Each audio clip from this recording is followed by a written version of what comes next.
Yo guys, iPhone 14 Pro Series sudah resmi masuk ke Indonesia. Udah bisa dipesan per 28 Oktober 2022. Nah, untuk menyambut kehadiran iPhone 14 Pro Series di tanah air beta, sekaligus membakar antusiasme kalian yang sudah PO atau yang masih galau buat beli iPhone terbaru, kami bakalan sharing experience pemakaian iPhone 14 Pro Series selama kurang lebih 1,5 bulan.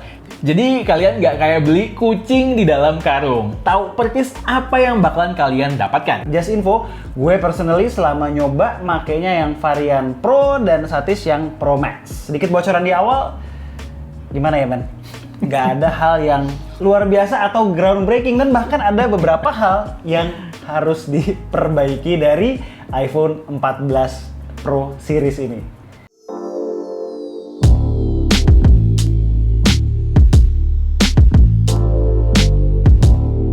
Ya, gue pribadi suka yang warna space black, bukan deep purple. Blacknya tuh punya dua efek warna dalam pencahayaan tertentu. Bisa kayak space gray atau malah jadi hitam banget. Ini tuh gue rasa warna iPhone paling hitam setelah jet black di iPhone 7 series. Kalau gue prefer warna deep purple, karena ini kan hero colornya ya. Ditambah biar orang tahu gue pakai iPhone baru juga dong, nggak cuma Satis doang. Alasan berikutnya karena sentuhan warna purple itu mirip kayak di Xperia One Mark IV yang sempet jadi daily driver gue lama banget tuh, dan gue suka. Dengan tone begini, warna ungu yang biasanya di mindset gue ngejreng berubah jadi something elegant aja gitu. Tapi ya namanya sayang sama barang yang udah dibeli mahal-mahal, tentu mau seelegan apapun handphonenya tetap pakai case dong, ya nggak? Buat yang nyari case iPhone 14 Pro Series, gue ada rekomendasi nih, Toras mereknya. Tipenya banyak, desainnya simple dan build quality-nya bagus. Cek aja linknya di deskripsi. Sejak 10 series, gue konsisten make varian Max-nya. Konsekuensinya harus gue terima. Batak banget nih HP. Udah berulang kali ya, gue share ke kalian. Tapi sepertinya gue merasa keputusan untuk memilih Pro Max ketimbang yang Pro doang jauh lebih on point kali ini. Kalau kemarin-kemarin Al bilang dengan 13 Pro dia bisa dapetin ketahanan baterai yang top untuk ukuran HP sekecil itu, yang mana bisa dapat up to 7 jaman SOT-nya, sekarang nggak demikian adanya. Di 14 Pro dia cuma bisa dapetin SOT 5,5 jam. Sedangkan gue di 14 Pro Max SOT-nya itu 6,5 jaman lebih. Sebelumnya di 13 Pro Max, gue bisa dapetin up to 8-9 jam. Setidaknya ini yang kami rasakan sampai iOS 16.0.3. Kalau kalian udah upgrade ke iOS 16.1, kurang lebih dari pengalaman kami, bakalan ada peningkatan up to 45 menit. Semua data yang gue sebutin dengan menggunakan default settings lo ya. Dan yang perlu jadi catatan juga, kapasitas baterai dari 13 Pro Series ke 14 Pro Series enggak berbeda jauh. Yang 14 Pro ada peningkatan sekitar 100 mAh, sedangkan 14 Pro Max justru nurun 29 mAh. Kita udah tau lah, biang keroknya adalah always on display ala Apple Watch. Dan kami tahu juga bahwa ada opsi untuk menonaktifkannya. Lalu ada opsi juga untuk menampilkan AOD hitam putih yang simple melalui focus mode tertentu, yang mana bisa digunakan untuk menghemat baterai. Tapi ya namanya fitur unggulan utama yang dijadikan salah satu jualan yang mainnya, masa nggak dipakai? Gue sih personally tetap pakai ya, dengan catatan memilih wallpaper dengan mayoritas background hitam, yang mana terbukti bisa nambah SOT gue up to 1 jam loh, ketimbang wallpaper yang colorful atau yang blacknya minimal. Masih soal AOD, setelah sebulan lebih penggunaan, gue sih suka-suka aja. Lumayan useful buat music control, terus quick lens di tengah-tengah meeting untuk ngecek waktu dan notifikasi. Lalu yang paling penting lagi, karena ini adalah salah satu cara paling jitu untuk ngebedain iPhone Pro Series yang lama versus terbaru tanpa perlu menyentuhnya, di mana Dynamic Island-nya kelihatan ditemani dengan berbagai widgets. Tapi sejatinya gue tetap berharap harusnya ada toggle brightness manual untuk adjust brightness AOD-nya sesuai kebutuhan sikon gue, karena buat gue seringkali masih berasa terlalu terang. Oke, mumpung udah nyinggung Dynamic Island, langsung aja kita bahas. So far gue merasa Dynamic Island masih tetap berasa lebih intrusif ketimbang Notch. Paling berasa di saat nonton video full screen. Kayak ada satu benda yang nyempil gitu loh. Makin kesini gue bukannya makin kebiasa kayak dulu pas sama si Notch, tapi justru dengan Dynamic Island gue belajar untuk kudu legowo untuk bisa menerimanya. Mau gimana lagi kan? Lalu sedikit update nih dari video terdahulu. Sekarang, aplikasi-aplikasi sudah mulai menyesuaikan UI-nya dengan Dynamic Island. Salah satu yang paling sering gue gunakan adalah Tokopedia. Nice. Di sisi lain, gue merasa Dynamic Island in general cukup useful untuk nampilin sistem info yang minimalis, lalu quick switching antara dua aplikasi. Yang paling sering kepake di gue tuh Maps dan YouTube atau music streaming apps, serta quick functions yang mengikutinya. Untuk fitur Live Activities dari iOS 16.1 yang sudah mendukung Live Activities di Dynamic Island 14 Pro Series, baru satu yang kepake buat gue. Namanya FODMOB, gunanya buat mantau skor pertandingan bola. Seru ya, jadi nggak usah bolak-balik buka aplikasi lagi. Ayo dong, aplikasi lokal kayak Gojek, Tokopedia, dan lainnya, manfaatin fitur ini. Jadi misalnya untuk track pesanan kita nggak perlu buka aplikasi lagi. All in all, gue merasa Dynamic Island tidaklah revolusioner, melainkan sekedar hole punch dengan gaya. Experience-nya sangat fluid, refreshing, dan animasinya pun memanjakan mata. Kalau kata gue sih Dynamic Island tuh lambang kekeras kepalaan Apple aja. Dia mau nurutin kemauan user yang bosen sama notch, tapi masih kekeh dengan Face ID-nya yang hardware-nya sebenarnya ribet. Karena nggak mau pakai in-display fingerprint.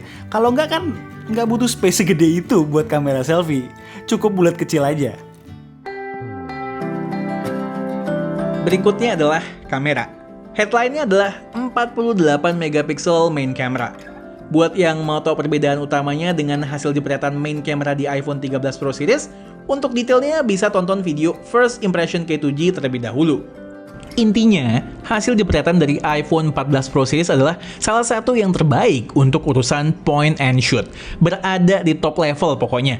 Kalian nggak perlu takut dan nebak-nebak hasilnya bakalan kayak apa dan takut harus retake. Konsisten di mayoritas skenario. Overall, bisa preserve memori kalian dengan baik. So, jangan ragu. Versus jagoan kamera Android gimana? iPhone 14 Pro tuh karakternya in general masih terlalu warm, termasuk untuk urusan skin tone. HDR processingnya agresif, shadows-nya diboost banget, terus sharpeningnya suka berlebih. Ganggu banget asli di mata. Mana naturalnya? Lalu di sikon high contrast backlight gitu cenderung suka blown out juga highlights-nya. Masuk ke kondisi low light, iPhone 14 Pro masih kurang bisa mempertahankan detail dan tone warna, baik itu skin tone maupun objek di sekitarnya.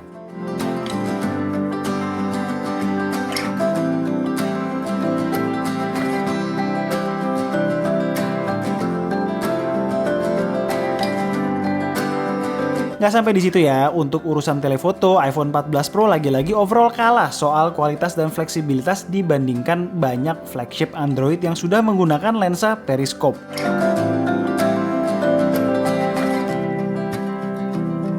Ya tentu iPhone lebih unggul untuk urusan image konsistensi antara lensa, tapi kapabilitas fotografi main kameranya punya headroom yang cukup banyak sebenarnya yang bisa dijadikan sebagai bahan perbaikan. Lalu bagaimana dengan fitur baru di kamera iPhone 14 Pro dibandingkan dengan generasi sebelumnya? Ada beberapa ya, tapi buat gue pribadi nggak krusial efek maupun perbedaannya. Video cinematic mode sekarang bisa merekam up to 4K 30 fps. Jelas lebih tajam sesuai harapan gue. Walau bokehnya berasa kayak tempelan dan edge detection-nya kadang rapi dan kadang tidak, tapi gue rasa untuk video bokeh, kualitas iPhone yang terbaik di ranah smartphone. Kubu Android itu masih kurang oke lah. Yang jarang gue pakai juga adalah Action Mode. Ini gue coba hanya pas pertama kali beli dan sekarang saat full review. Karena keseharian gue sebagai content creator, nggak ada kebutuhan untuk menggunakan fitur ini. Stabilisasi video biasa aja udah lebih dari cukup. Dewa banget. Tapi nice to know ya, bahwa HP gue punya fitur Action Cam yang resolusinya tergolong high-res untuk sebuah smartphone dan siap digunakan ketika gue butuhkan. Siapa tahu kan, gue mau manjat Everest suatu saat. Oh ya, defaultnya pakai lensa ultrawide ya. Switch aja ke main camera kalau mau footage quality-nya yang lebih crispy dan pastikan pakainya di kondisi dengan pencahayaan yang proper, tepatnya di outdoor. Bentar, nggak sampai di situ. Ada 3 upgrade kamera lainnya. Efek dari spek bump di lensa ultrawide, kemudian kamera selfie yang sekarang punya tambahan fitur autofocus dan OIS nggak begitu kerasa buat skenario penggunaan gue. Sedangkan fitur 2 kali zoom yang output image-nya merupakan hasil crop dari bagian tengah sensor kamera utama, perbedaannya cukup terlihat, lebih clean dan less noise. Poin terakhir gue soal fotografi, flagship high-end Android tuh minimal 2 di antara 3 kameranya udah 48 megapiksel. iPhone kapan nih? Masa 2025? Ayolah ntar dikejar buat iPhone 15 Ultra, kan kabarnya ada periskop tuh. Lalu soal video, gue nggak akan bicara banyak ya, karena di jagat smartphone, tahta iPhone sebagai HP dengan kualitas videografi terbaik sangat sulit untuk dilengserkan. Pixel 7 Pro yang berada di tangga nomor 1 di XOMark pun kewalahan kalau sudah harus melawan iPhone 14 Pro Series untuk urusan videografi dalam berbagai kondisi. Tinggal sebut aja coy. Mau challenging light kah? Low light kah? Bebas deh, siap gas. Tapi flare mah tetap ada ya. Next, performa. A16 Bionic sekarang datang dengan better cooling solution. Ada ekstra graphite film dan pads. Kita bahasnya langsung fokus ke area yang membutuhkan power secara intensif ya, gaming. In general memang lebih baik sekarang untuk gaming. Seperti misalnya di Genshin Impact. Kalau dulu menit-menit awal doang yang 60 fps lalu turun dan stay di 40 fps, sekarang enggak demikian. Di Genshin, hasil tes kami, 14 Pro Max bisa lebih stabil sekarang. Kalau dulu kan diem aja udah bakalan drop tuh frame rate-nya. Nah tapi perlu di note nih, di beberapa game yang sebenarnya nggak berat kayak misalnya LOL Wild Rift, Mario Kart, dan ada beberapa game lagi itu naik turun FPS-nya, jadi nggak stabil di 60 FPS.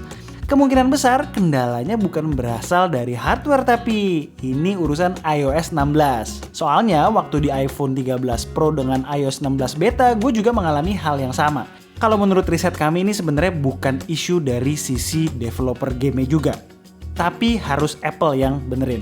Karena si Al udah nyentuh-nyentuh iOS 16, gue pengen sedikit share mengenai beberapa fitur iOS 16 favorit gue. Belum pernah gue bahas soalnya di video K2G.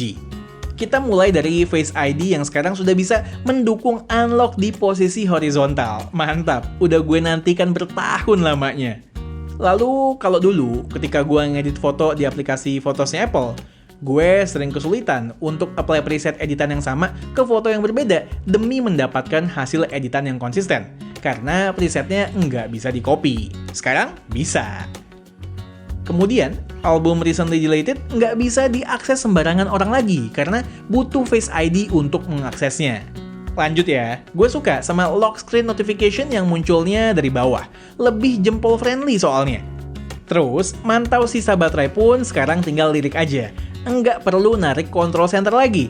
Emang dasar Apple suka banget mempersulit fitur mudah dan akhirnya sadar sendiri. Cuman emang kelamaan sadarnya.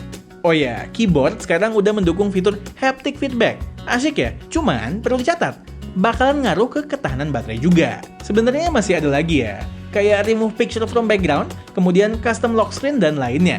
Cuman bukan favorit gue aja, dan gak mungkin semuanya gue bahas. Terakhir, hal-hal kecil yang wajib kalian ketahui soal iPhone 14 Pro Series. Layarnya terang banget di outdoor, peak brightness-nya mencapai 2000 nits. Just info, panel LTPO OLED dengan dynamic refresh rate 1-120Hz ini buatan Samsung. Guys, upgrade iPhone 14 Pro Series yang menurut gue jarang dibahas orang adalah kualitas stereo speakernya. Bassnya lebih berasa, dan separasi vokal maupun instrumennya lebih jelas. Keren deh pokoknya.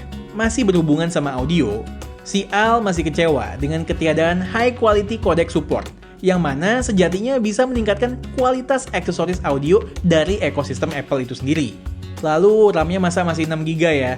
Cukup mengecewakan sih, dari kemarin-kemarin aja udah berasa kurang. Aplikasi kan makin kemari makin butuh resource yang gede, khususnya aplikasi gaming. Untuk charger seperti tahun-tahun sebelumnya, kudu beli kepisah. Saran gue minimal beli yang 30 watt PD, karena iPhone 14 Pro Series maksimal bisa narik up to 27 watt. Ngecas dari habis sampai penuh kurang lebih perlu waktu di bawah 2 jam, sekitar 1 jam 45 menit. Ngomongin charger, kami masih menunggu iPhone menggunakan USB-C yang kabarnya bakal kejadian di 2023 dengan iPhone 15 Ultra. Buat kalian yang masih khawatir soal ketiadaan slot SIM di iPhone 14 series, jangan bingung. Itu kebijakan cuma buat negara Amerika saja. Intinya sih jangan sampai nular ya ke Indonesia. Gak lupa, iPhone 14 series pastinya sudah punya rating IP68. Oke, sebelum closing, jangan lupa kalau beli produk Apple terkini dan gadget-gadget unik kayak Pixel 7 Pro ini bisa lirik studio ponsel. Mereka tuh gercep banget dan barangnya ori. Plus, garansi kerusakan hardware juga dibantu. Link gue taruh di deskripsi. Cuci mata aja dulu. Oke, iPhone 14 Pro Series. Buat kalian user iPhone 12 dan sebelumnya, kudu update. Peningkatan yang dirasakan banyak, layar 120Hz, SoC kencang dan stabil, lalu kamera yang nggak sekedar 12 megapiksel dan lainnya. Kalau dari 13 Pro Series, yang paling berasa justru buat kami adalah stabilitas performanya. Karena dari dulu Apple kasih SoC kencang, tapi coolingnya nggak oke. Sekarang jauh lebih baik. Perbaikan di sisi lain dibanding 13 Pro Series ada, cuman nggak cukup buat jadi alasan untuk upgrade. Semua pertimbangan ini harus mengacu pada soal harga, men. FYI aja, di seluruh dunia harga iPhone tahun ini tuh naik, kecuali di US. Naiknya itu sekitar ada sekitar $50 sampai $70 setahu gue ya. Nah, Indonesia melalui iBox adalah salah satu negara yang paling tinggi kenaikannya, up to 2 juta. Jadi seolah-olah di Indonesia itu mereka mengikuti kenaikan harga yang global tadi. Plus, mereka kayaknya jaga-jaga deh, men. Jaga-jaga soal kurs rupiah yang lagi semakin anjlok. Kalau mereka jualnya harga terlalu mepet, misalnya memperkirakan, oh kursnya bakal 15.500 terus nih. Wah, kalau tiba-tiba ntar 16.500, wah bisa nggak cuan. Kalau begitu ceritanya, berarti nanti nggak menutup kemungkinan ke depannya kalau kurs rupiahnya makin kuat, makin stabil, bakalan ada promo-promo menarik dari iBox ya, yang motong harganya. Iya, biasanya kan gitu. iBox kadang-kadang suka mendadak kasih diskonan gitu kan sebulan 2 bulan setelah launch, dan dengan situasi kayak gini semakin mungkin. Jadi intinya ya kalau kalian sekarang budgetnya udah ada, mau langsung beli ya boleh, atau ntar mau tunggu rupiah lebih stabil, kalau ada promo mau beli juga boleh gitu.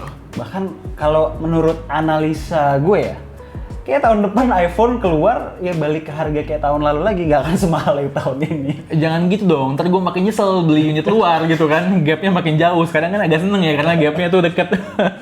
Anyway, sekian aja video dari kami kali ini. Gue Alesa, Gue Satish, and this is K2G. tunggu racun-racun kami berikutnya. Bye guys. Ciao.